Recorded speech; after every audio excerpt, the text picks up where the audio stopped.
Hi, this is Maxime Verbiest, and it is our 5th video on destiny. Do you have the destiny of an artist? Do you have a subjective imagination? Does reconciliation give a meaning to your life? Is your life plagued by that lack of energy we used to call sloth? If this is the case, this video may interest you.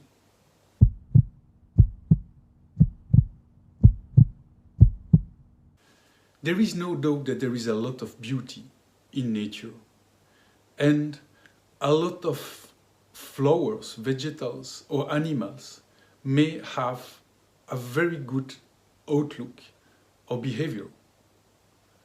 But of course, the intentional production of beauty is typical to mankind.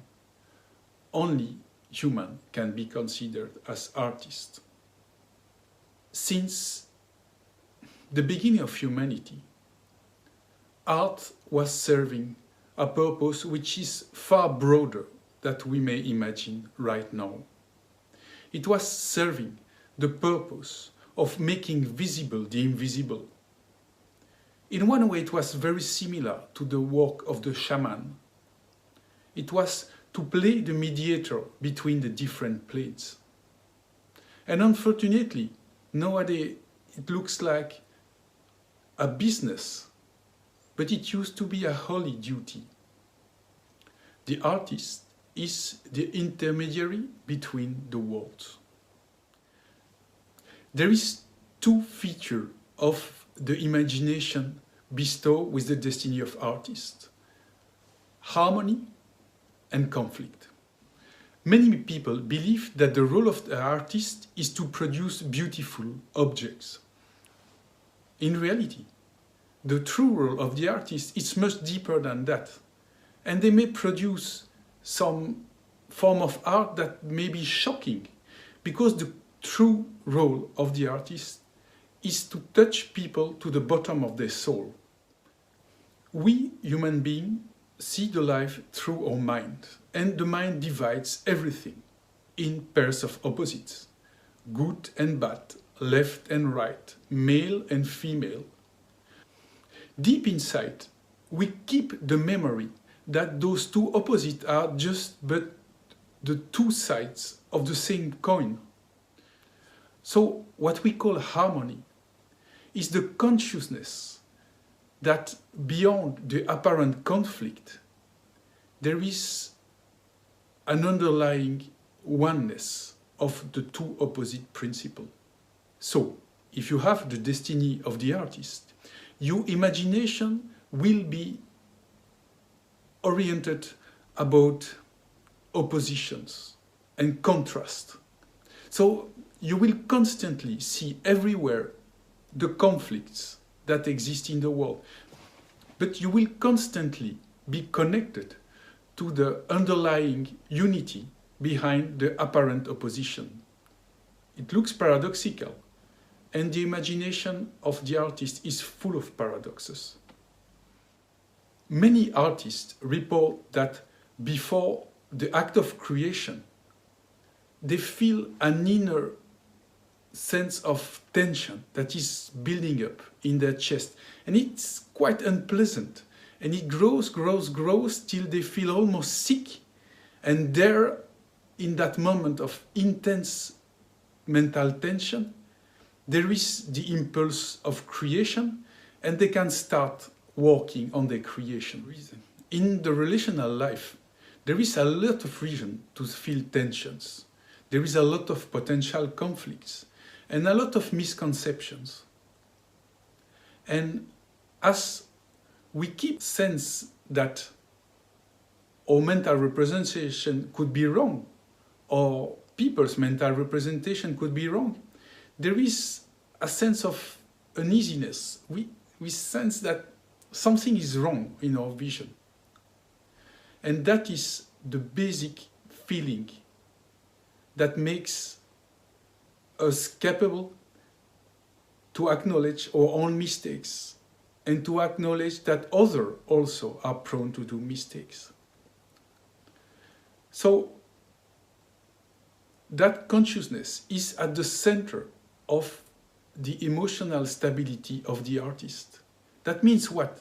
That means that if you have a destiny of an artist, what will create a sense of security in your relationship is the capacity to commit mistakes. And that it is not the end of the world. So it is that kind of humility that we may have about making mistakes and being self-aware. If you are self-aware and you feel that person around you are self-aware, you feel at ease. And in the contrary, if you see people who are blindly stuck to their mental mistake and they are not able to acknowledge them, then you start to panic. Unlike the preacher, the role of the artist is not to convince someone to any form of doctrine, but rather to show him the reality under a different perspective and to create in his soul the feeling that there are many ways to see the same reality. There are many layers in consciousness, many viewpoints. Life in itself is full of conflicts and contradictions. And the role of the artist will be to find a mediation between those different poles. So what gives meaning to the artist's life is to find a mediation between opposites, to reconcile conflicts, inner conflicts, outer conflicts. That is the purpose of the artist's life. Mediation is also the driving force that will push the artist to grow in consciousness. So, in a first level, he will try to practice his mediation, falling into the conflicts and taking sides, one side, and probably the other day the other side. And we may find that he's completely inconsistent, but his role is not to choose for good one side, but to experiment one side and then the other side, to understand that those two sides are two visions of the world. So it's apparently conflictive, but in reality, much more articulate. At one point, when he starts to grow his self-awareness, he will understand that when people are quarreling, both are right in their viewpoint, and both are wrong, of course. And this will develop a sense of self-awareness. He will understand his own mind is plagued with mistakes, and every mind is plagued with mistakes.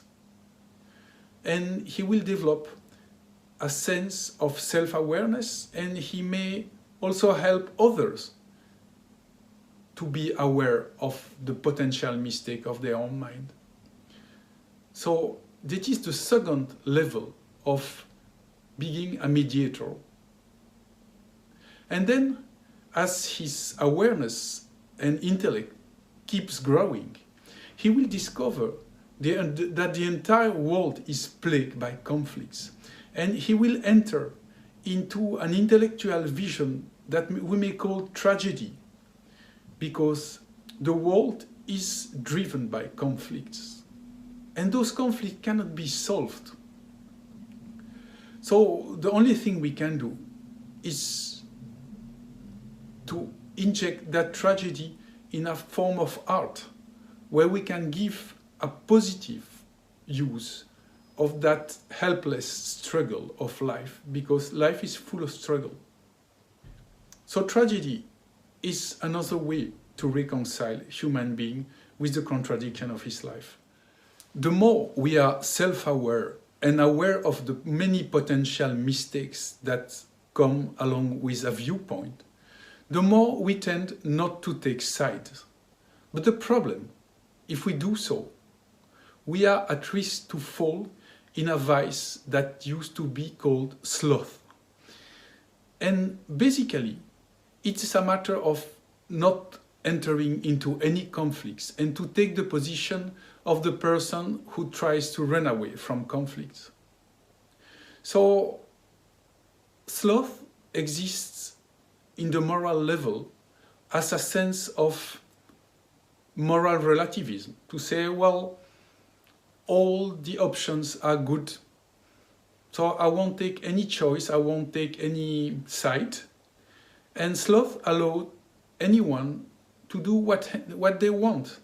So we completely give up any sense of morality in the name of relativism. When sloth is at its highest level, it reaches a sense of melancholia because we think that world is so unbearingly contradictory that we completely give up in life. At this level, sloth requires a very intense medical treatment and so on. So, with the destiny of the artist, we are particularly prone to fall into sloth. But we are also suffering from other sloth, from the other moral relativism and lack of motivation. People with a destiny of the artist tend to attract sloth all around them and suffer from it. And as they are acutely self-aware, they are probably the only destiny aware that they play a role in the problem that is happening around them. And that makes them feel even more depressed. What is painful about having a destiny of an artist is that we have a sense of inner struggle which is perpetual. All the other destiny just feel the inner conflict in case of a major crisis.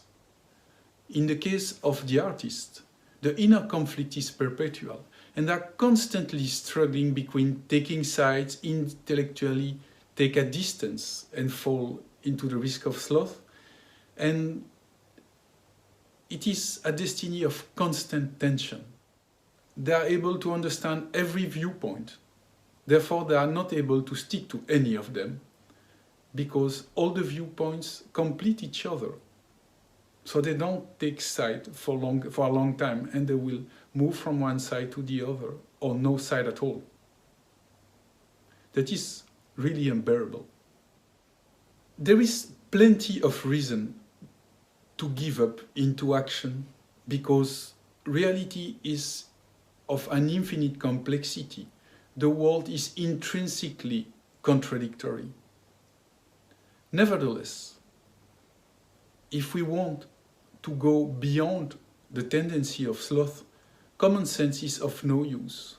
We have to decide to invest reality and to invest especially relationship, because any meaningful relationship have the capacity to help us to find the proper balance and to help the other to do so. So when you have a destiny of an artist, the only way to get beyond the contradiction of the world is to practice alterity, to consider that any relationship is meaningful, and it's one way to learn spirituality.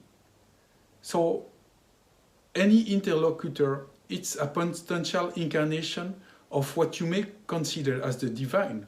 And through that, you will start to learn life through relationship and through alterity. And it doesn't sound like a spirituality, but it is. And it is one of the most potent ways to get into the divine, through interaction and relationship. So it was the destiny of the artist.